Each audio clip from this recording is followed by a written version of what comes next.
get started.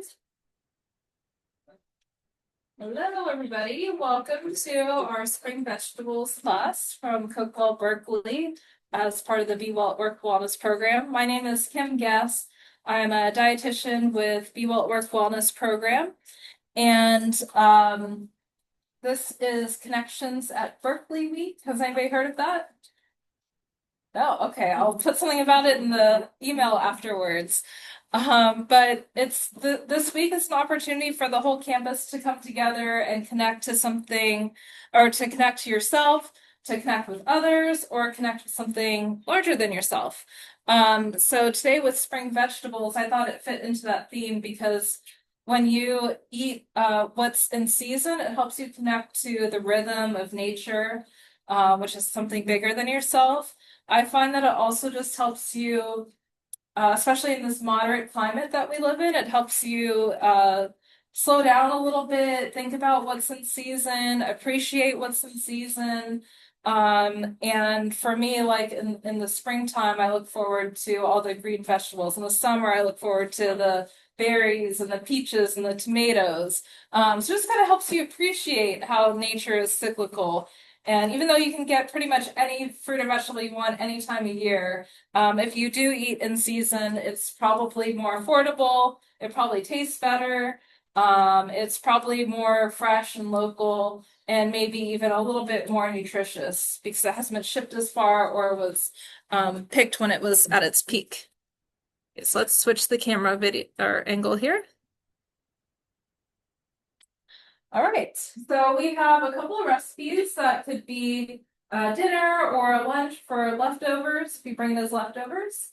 The two spring vegetables we're featuring are broccoli and asparagus. So they're both green. I see some people wearing green today. Also, happy St. Patrick's Day.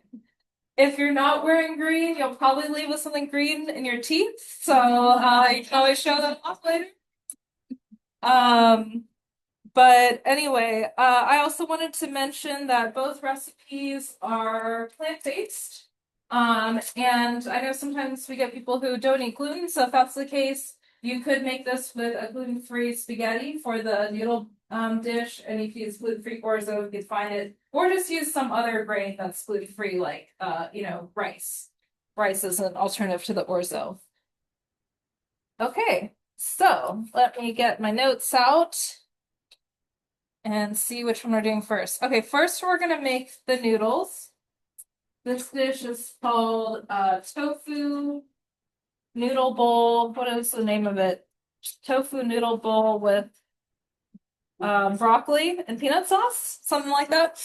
So this recipe is from a website called Rainbow Plant Life, who makes plant-based recipes and is now a New York Times contributor. So she has a lot of great recipes. And this recipe was meant to be like a quick 20-something minute meal that's plant-based and has plenty of protein. A lot of people worry a lot about protein, especially if you're vegan or vegetarian.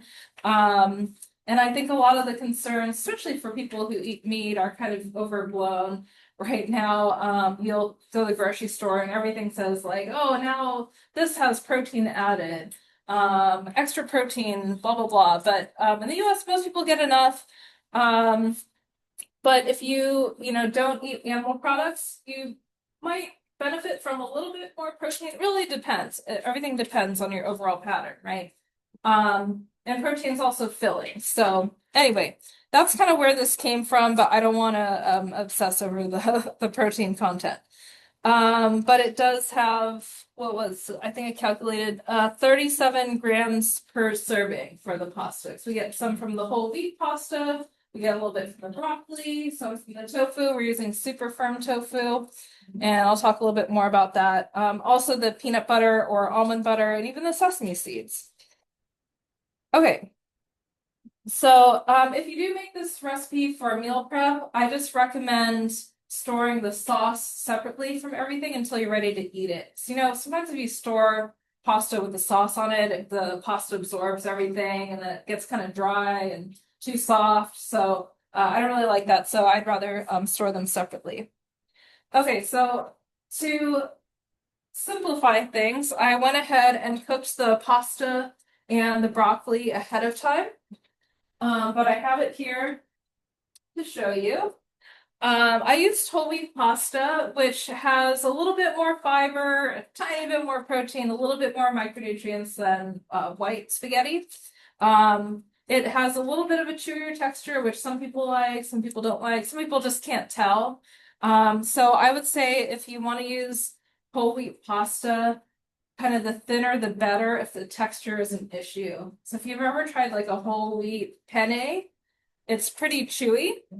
But if you do spaghetti or even like angel hair, which is really thin, capellini, you really can't even tell that it's whole wheat. So if you want to get that little bit of extra fiber, then that's a good way to do it. Because what is more of a concern in the US for most people is fiber rather than protein. I think the stats are something like 90% of women don't get enough fiber and 97% of men don't meet the fiber recommendations. And fiber comes from plants. You don't get it from animal products. So it comes from grains, especially whole grains, vegetables, fruit, beans, nuts, seeds, even tofu. So that's one of the many reasons why I often do really plant-forward recipes in these classes to help us meet those fiber requirements. Okay, so anyway, since this is meant to be a quick meal, what you do is you cook the pasta in your pot of water, which you can add salt to if you want, which just helps season everything a little bit. And then in the last couple of minutes, you add the broccoli. That way it speeds everything up and you cook them together. So just since I cooked it ahead, I just wanted to kind of show you how I like to cut the broccoli. I kind of want everything to be like a small bite-sized piece. So you can get a little bit of everything in each bite. So a floret like that is still pretty big. So I like to just cut these down a little bit and cut them into bite-sized pieces. And if you want them really small, you can even just cut off the stems. And you can still cook those, but everything will be a little bit more bite-sized. And then, most of the broccoli stalk is edible, like this part here.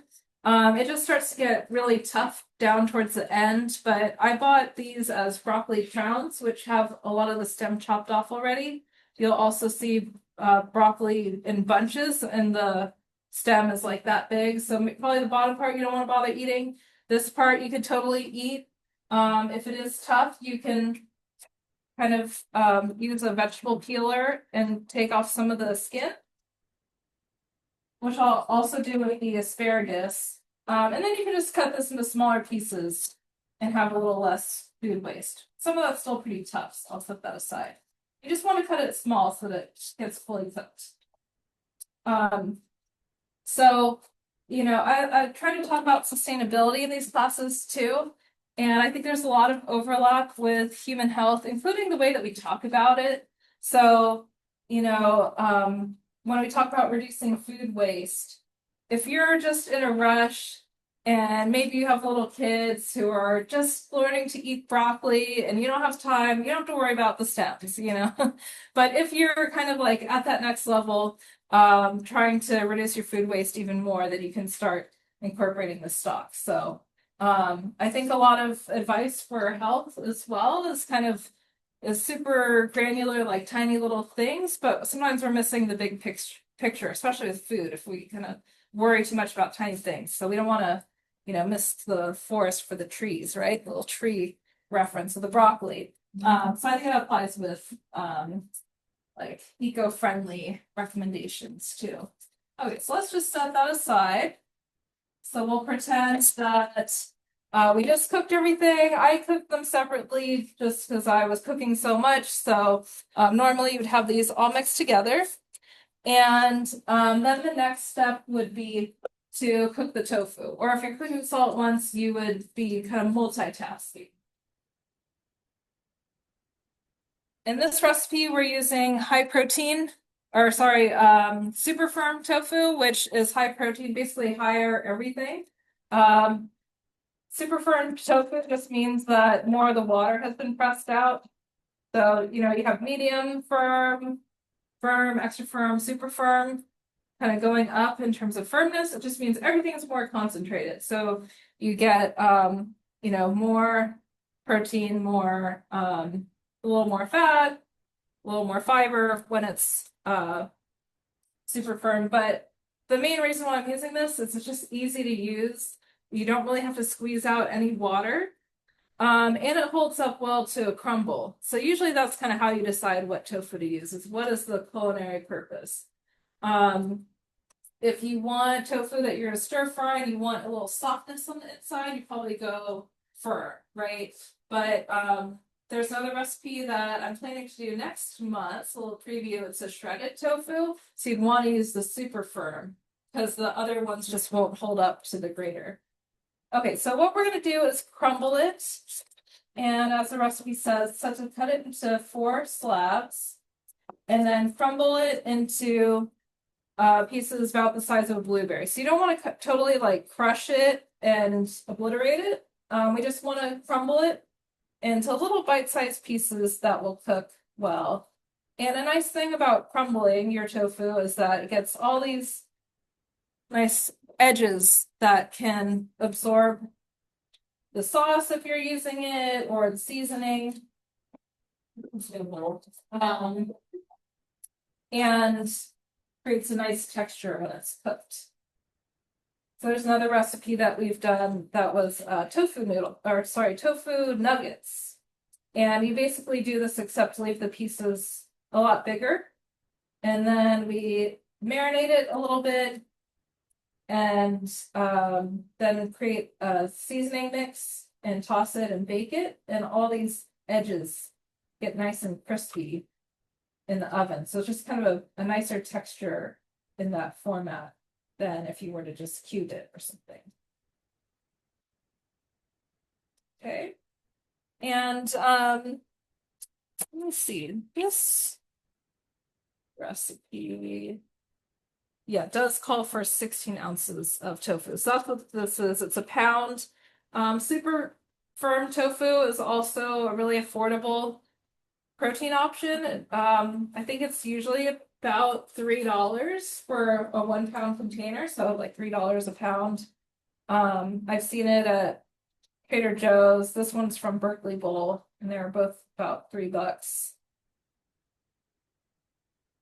Okay, almost done here.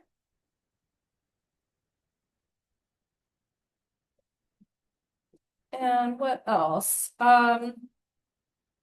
So in addition to the protein that you get from the super firm tofu, in just 3 ounces, you get 14 to 16 grams of protein. There's also 10 to 15% of the daily value of calcium. So we often think, dairy is the main source of calcium, and it is a good one, but you can actually get quite a bit of calcium from other foods like tofu and beans and some other plant options. It also has some iron, so about 1.5 milligrams of iron in a serving. All right. So we are going to add the spices to this. So we're going to add salt, pepper, garlic, and onion powders, as well as the secret ingredient is Chinese, a 5-spice powder, which is usually a Chinese mix. This has, where was it on the label? Saw it. Cinnamon, fennel, cloves, star anise, and white pepper. Do you taste that in the samples? I don't know how to describe it. It's like kind of the warming spices. Yes, what was it? Cinnamon, yeah, cinnamon, cloves, star anise. I think it was like warming spices, kind of like fall. It tastes like fall, I guess. If that makes sense. I got this at Berkeley Bowl. Yeah. I have a friend who works in coffee and she does like the coffee cupping, where you have to describe the flavor. And she said one time one of her colleagues described the flavor of the coffee. She said, I taste notes of jewel tones, which is like purple and blue, and it's like, what does that mean? Describing flavor can be complicated, but you can take classes and learn like how to I actually took a class at it, but I struggle with it. Okay, so we want some black pepper, kind of eyeball. It doesn't say how much to use anyway, so use however much you want. Let's see if that's heating up. And then we need some salt, 1.5 teaspoons. This is 1 teaspoon here. I'm just going to do 1. So you can always add more salt later. And then a teaspoon of garlic powder.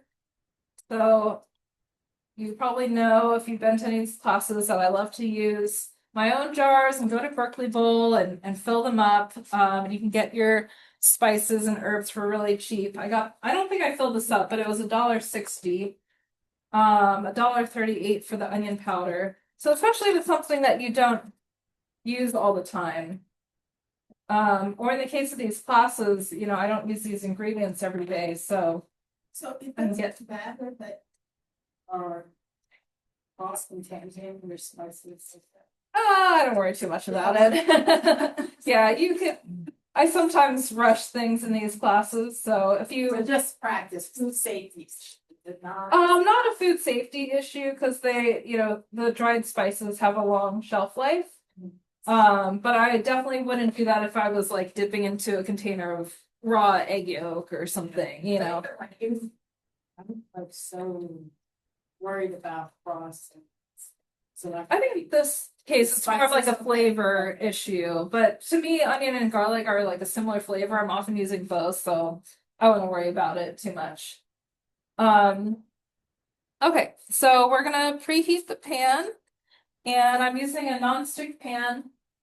You definitely can cook tofu in a stainless steel. It's just pretty tricky. So the nonstick makes it a little bit easier. So we want 2 tablespoons of oil. And again, I do things kind of quickly for the sake of time. So I'm just going to eyeball it. And you can use whatever oil you want. I try to use something that has kind of a neutral flavor and something that won't get too smoky as the pan heats up. So sometimes olive oil gets a little too hot for sauteing, but I think in this case it'd be okay. It just might be kind of a stronger flavor than what I used, which is grapeseed. Okay, so once the oil starts moving around easily, the pan is hot. So we want the pan at medium-high heat. And we wanted the tofu to get a little bit brown. So the key to getting really anything brown is to leave it alone. So when you first put the tofu in the pan, you want to just leave it alone for a few minutes, like 3 minutes or so, and let it get that nice crust on it. So if we were to constantly stir this, the tofu would cook more. I mean, you can eat it raw, but it wouldn't brown enough. So in between stirring it, we just want to leave it for like 3 minutes or so to brown without disturbing it. Okay, meanwhile, we can get the sauce ready.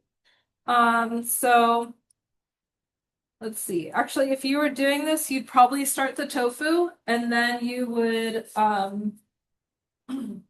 actually no, first you would start boiling your water because that takes a while, right? And then you would prepare the tofu while you're waiting for the water to boil. And then once this is cooking on another burner where your pot is boiling, you could add the pasta and then the broccoli towards the end.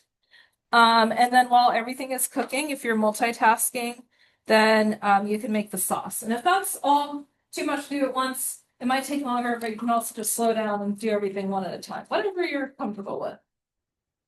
All right, I think this bowl's not. Let's see this. We're just gonna reuse the tofu bowl because again, it's fully, it's okay to eat raw, and we're gonna mix all these flavors anyway. So for the sauce, we're gonna use peanut butter. You can also use almond butter. What else?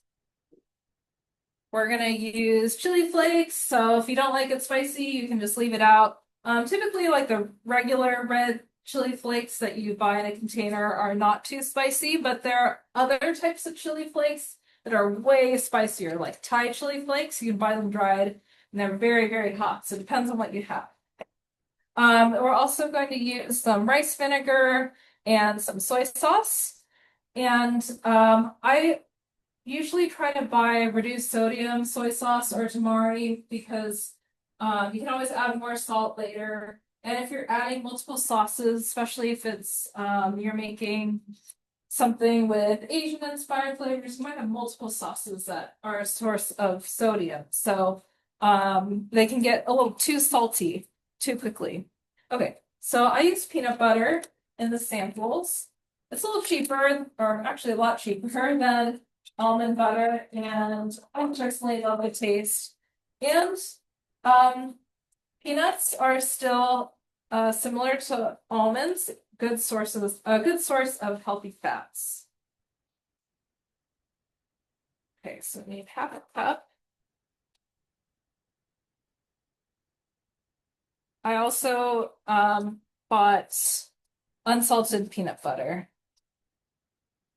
So it's good to buy the unsalted versions if you can, or the lower sodium versions, and then just season as needed. Okay. Half a cup of peanut butter. And now it's been a few minutes since we added the tofu, so we can give it the first stir.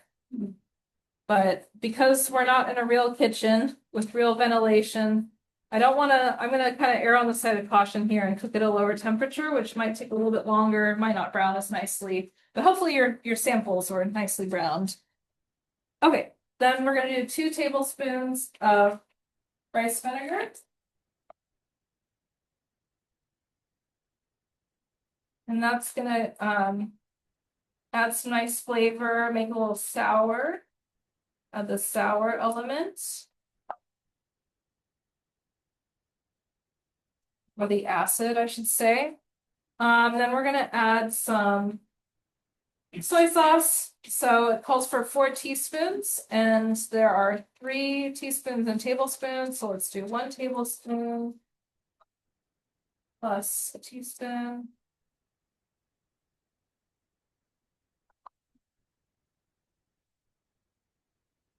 And then a teaspoon of red pepper flakes. So since you already have your samples, I'm gonna go full force with the spice here, a full teaspoon. Again, you can leave it out if you don't like it spicy. Or if you like it's really spicy, you can add even more. And then 4 to 6 tablespoons of water or more as needed. And again, doing the math here, there's 4 tablespoons in a quarter cup. So let's just go right ahead. Oops. And add a quarter cup to start. And then we'll see how it looks and add more water as needed. It kind of depends on your peanut butter. You know, if you buy the natural stuff and the oil separated and you used most of the jar and you're left with the really dry stuff at the bottom, you might need more water. So it's just kind of an example of how we can use our senses to determine what our dish needs.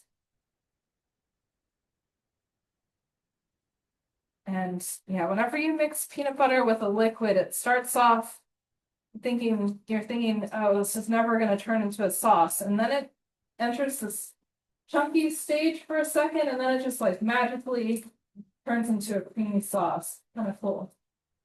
You can also use a whisk here if that makes it a little easier to combine. Or you could do this in a little blender or food processor if that makes it easier for you. Okay. That's looking pretty good, actually, without the extra water. I find that I always need that extra couple of tablespoons. Actually, it's almost looking a little bit thin. So what we want is a pourable sauce that kind of sticks to the spoon. I would say this is more watery than that. So maybe I know I accidentally overfilled the water a little bit, so I might need to add a little bit more peanut butter. But I'm just gonna let that sit for a minute. And we'll work on this. This little stove also doesn't get very hot compared to a home stove, so everything always takes a little bit longer in these classes. Okay.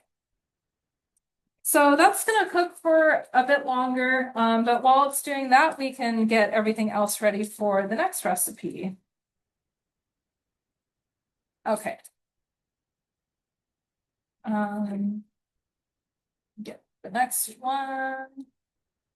Oh, actually, I'll tell you a few more things. So I want to talk about the broccoli. So the theme of this class is seasonal vegetables, right? So broccoli tends to be the most tender in cool months, which is October through May. So it's kind of a fall vegetable, winter vegetable, and spring vegetable. You can eat in the summer too if you want. And when you're shopping for it, you want to look for tight closed florets. If you can see that. If this part on top is starting to spread out a bit, that means it's kind of old and it's drying up, which is kind of the same for cauliflower. And you also want to avoid yellowing stalks. You don't want it to be yellow and you don't want them to be too bendy. You want them to be kind of firm like that. And then for storage, you can store it in a crisper and a loose bag, and that will help keep it fresh. Okay, and as an alternative to broccoli in this recipe, you could also use snap peas or bok choy, or really any vegetable you want, but I think any of those green ones would also go well with these flavors. But in broccoli, in just half a cup, you get almost a day's worth of vitamin K, about half a day's worth of vitamin C, and you get some folate. And I don't know if I'm saying this correctly, there's sulforaphanes, which have anti-cancer properties. So that's the cruciferous family of vegetables that broccoli is a part of is associated with sulfur and anti-cancer properties. So that would be like broccoli, cauliflower, kale, Brussels sprouts. They're all part of that cruciferous veggie family that's associated with reducing the risk of some types of cancer. And kind of that strong flavor too, right? Like we think of sulfur as a strong smelling compound, Brussels sprouts, cauliflower, broccoli, all kind of strong smelling. But that's associated with health benefits too. Oh, I also want to mention the vitamin C in the broccoli helps absorb the plant iron that you get in the tofu. So tofu is one of the sources of plant iron. Unfortunately, plant iron, as opposed to animal-based iron, heme iron, it's not as well absorbed. The plant iron is not as well absorbed. But if you pair it with a vitamin C source, like broccoli or strawberries or orange or red bell peppers, then it helps you absorb more of that iron. So it looks like I tried to do a calculation here. Between the tofu, peanut butter, and whole wheat spaghetti, you get about 7.5 milligrams of iron per serving. So that's about a day's worth for men or women who have reached menopause. Although people who menstruate need 18 grams a day, and pregnant women need 27 milligrams. So depends on who you are and where you are in life, how much iron you need. Okay, so let's check our sauce. I noticed when I was making the samples that the sauce kind of like magically combines the more it sits here. So it's starting to thicken up. It's kind of thick and pourable. I think that'll be okay actually. So if you can see, a little thicker than this would be fine too, but we want it to be able to spread. And if you are making this as make ahead meal and you're going to bring leftovers, again, I would store the sauce separately. But when you make the sauce, it's always going to thicken in the fridge pretty much. So if you go on the thicker side where it's more of a paste, it's going to be really, really thick in the fridge. So you almost want it a little bit more watery. Okay, so the next recipe is very springy with the asparagus and the fresh herbs. It's lemony orzo asparagus with garlic breadcrumbs. This recipe is from New York Times Cooking, which as staff at UC Berkeley, we all have access to. And there's a lot of great recipes there. I will say that I noticed in the comments, everybody said you needed to really amp up the flavors in this recipe. So that's what I did in the version that you have printed. I pretty much tripled the lemon and added more garlic. So if you like that lemony flavor, then you'll probably want to stick to this. And you can even add more if you want, depending on your taste. Give this one more stir before I get distracted. Okay. So similarly, to save time, I went ahead and cooked the orzo and the asparagus. This is also kind of a time-saving recipe where you start the orzo in the pan and then you add the broccoli right at the end. Asparagus is, especially when it's thin and cut in small pieces, it cooks really fast, like 2 minutes. And it doesn't taste great. It gets a little slimy when it's overcooked. So you want it to be just kind of tender, maybe still have a little crunch, right?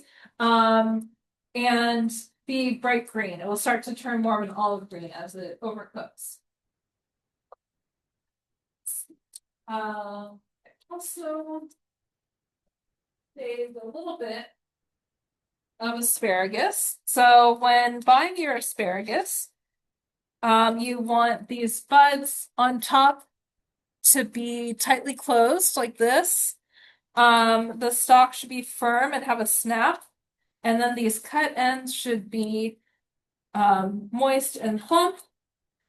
And you can buy thicker or thinner, kind of depends on what you're looking for. Which one do you think is more tender? The thick one or the thin? The thick one. Thick one?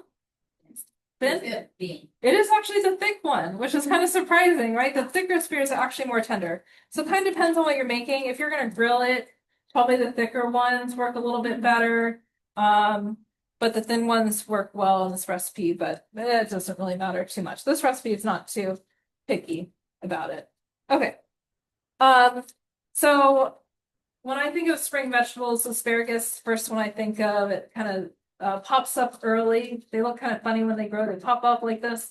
And what I bought, these were called asparagus tips, so they're a little bit shorter. They have some of that bottom part cut off already. But to me, some of the ends are still a little bit woody. So one way to get rid of the woody end, especially if you buy the whole asparagus, which is a little longer, it's just kind of snap it. But this can be a little wasteful, so you can see I accidentally broke it twice. Like this piece is fine. So let me see. It's that end that we don't want. But what you can also do, especially with the thicker stalks, not like this one, but let's say it was thicker, you can peel the ends so that you waste less, and then it will make it a little bit more tender. That's something you can do, again, like with the broccoli stalk, depending on where you are in your journey of reducing food waste. If that's a pain in the butt, then you don't have to do it.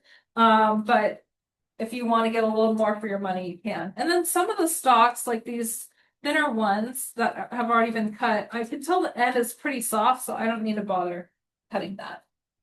So then it says to cut the asparagus on the diagonal in 1/4 inch pieces, which that instruction doesn't totally make sense to me. So I just cut them on a diagonal, made them like 1 inch long or so.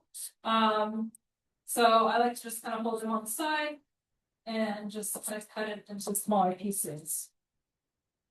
So that's what I do for this recipe. But if you want smaller pieces, that's okay too. They're just gonna cook really, really fast.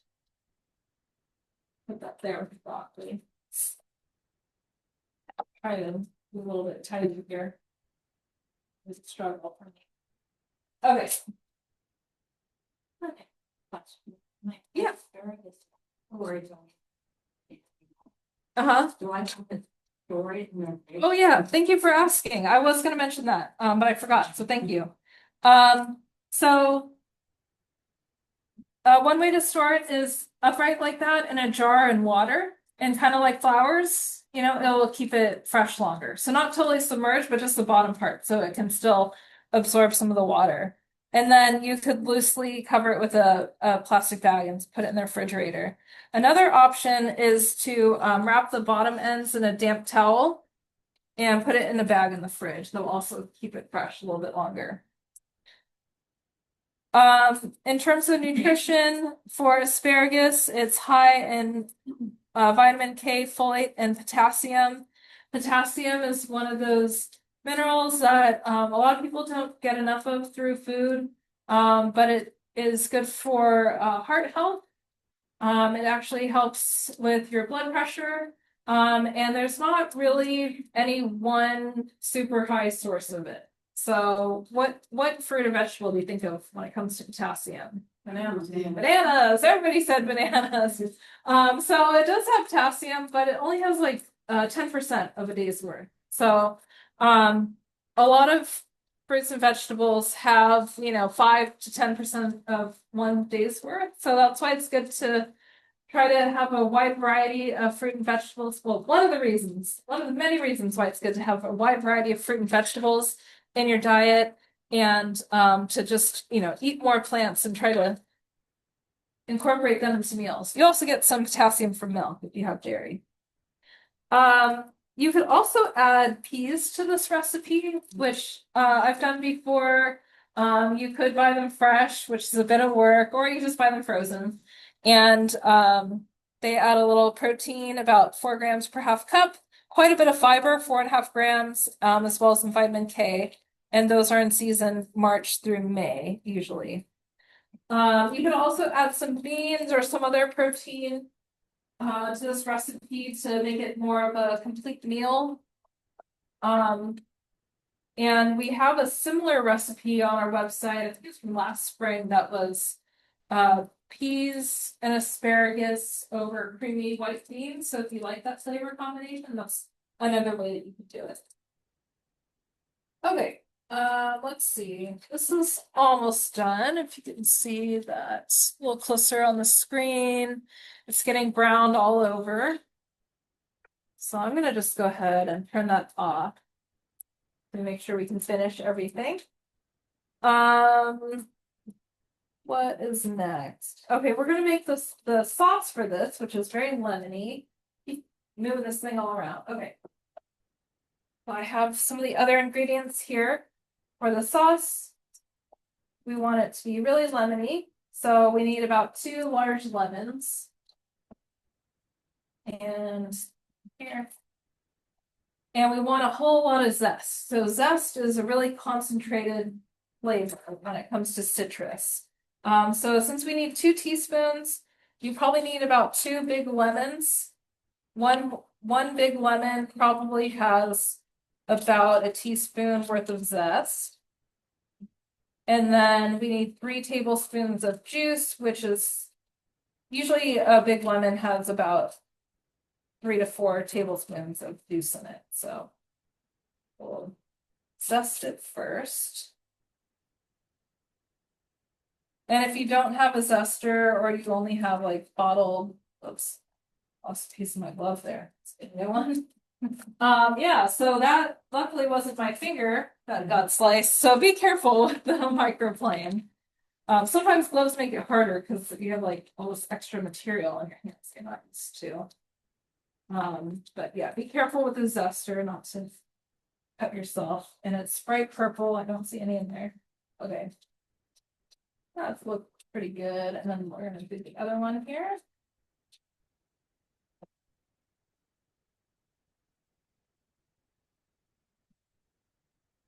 What was I saying? If you don't have a zester, yeah, you could probably achieve a similar flavor just by using a lot more lemon juice. And again, you could kind of taste it and just, season it to taste, add more lemon juice as needed. Okay. So I measured this earlier when I did 2 lemons, and it came out to right about, just a little piece of asparagus in there. 2 teaspoons of zest. And then with lemons, I like to kind of roll them on the cutting board to break it up a little bit, and that just makes it a little bit easier to juice.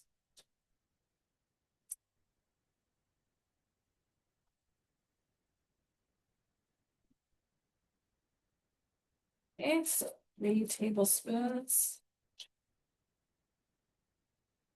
I have to get the top of my head in the camera in the middle there. Okay.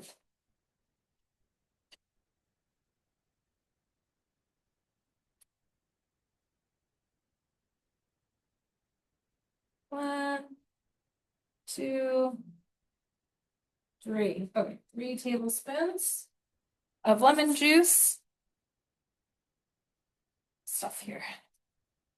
And then let's get the recipe. I think we need 3 tablespoons of olive oil. Too many pages. Oh my God. Where'd the recipe go? There it is. Okay.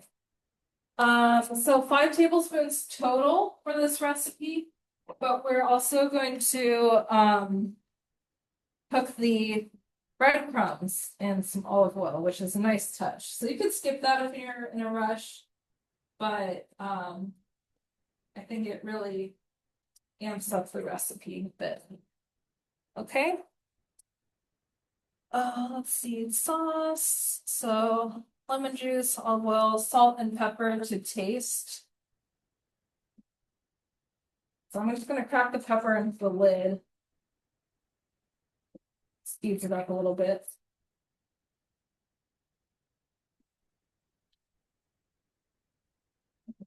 And then some salt.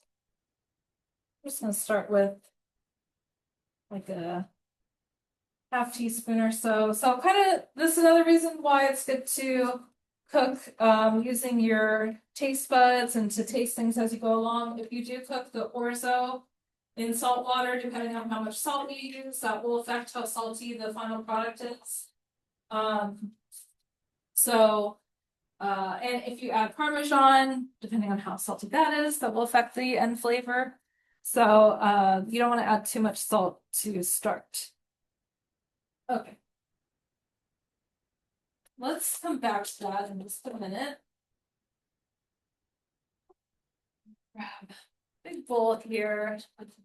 Let's throw together the noodle dish. So we have that was about 8 ounces of cooked spaghetti with 3/4 of a pound of broccoli. Yeah, the sauce, I don't know what it is about this peanut butter, but it kind of magically reached the right consistency after it sat. So now it's, coating the spoon, but pourable.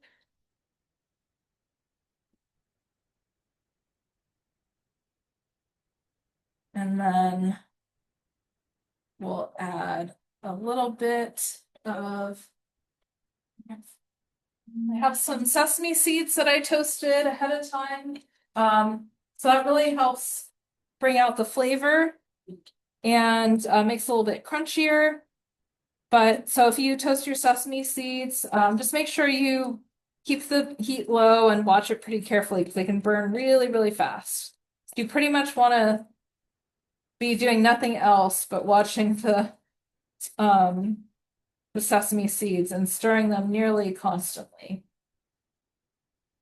Okay, and then we'll finish it off with a little drizzle of toasted sesame oil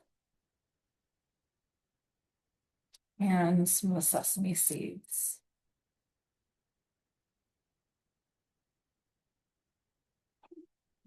Oh, sorry, and the tofu, of course. Whoops. Okay, there we go. So show camera what it looks like. There's our noodle bowl. Oh.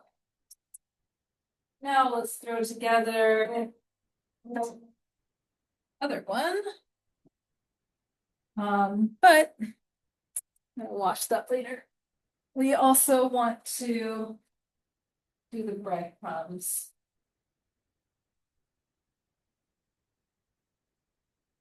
Let's just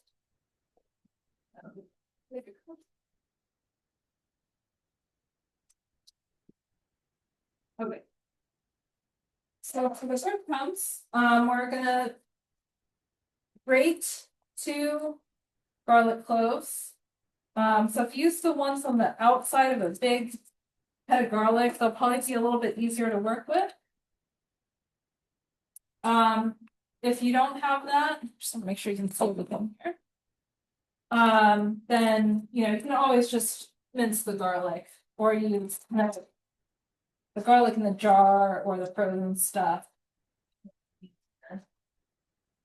But in this case, we're cooking it fresh. It's like a fresh topping, so I think the fresh garlic really is best. And so if you still have that microplane out from the lemon zest, you can use that. And I kind of crushed the garlic a little too much here. But just in the interest of time, we'll just quickly grate it. And then whatever's left, I'm just going to top it up a little bit. Finish mincing it.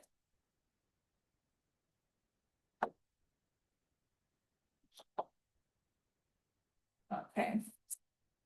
And then we're just gonna brown the breadcrumbs. I'm using panko, which is a Japanese breadcrumb with garlic and salt and pepper. The recipe says to throw in the garlic at the very end, but I like to saute it a little bit in the oil. So again, something I bought in bulk. I got stuffed breadcrumbs for 64 cents. Actually, I bought more than I needed, and it was still 64 cents. Okay. And then we would add some salt and pepper, but just in the interest of time, we'll kind of skip that. And then you just want to cook this until it reaches the golden brown, which we won't have time for, but hopefully you saw in the samples how nice and golden it was and how that added some nice flavor. Okay. Let's give this a quick stir. I'm going to toss that, and then we're also going to add some fresh herbs.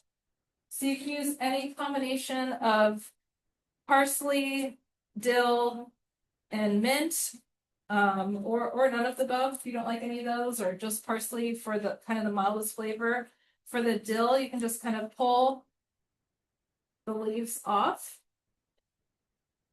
so you don't get the stem. It's kind of hard in gloves, to be honest, right now.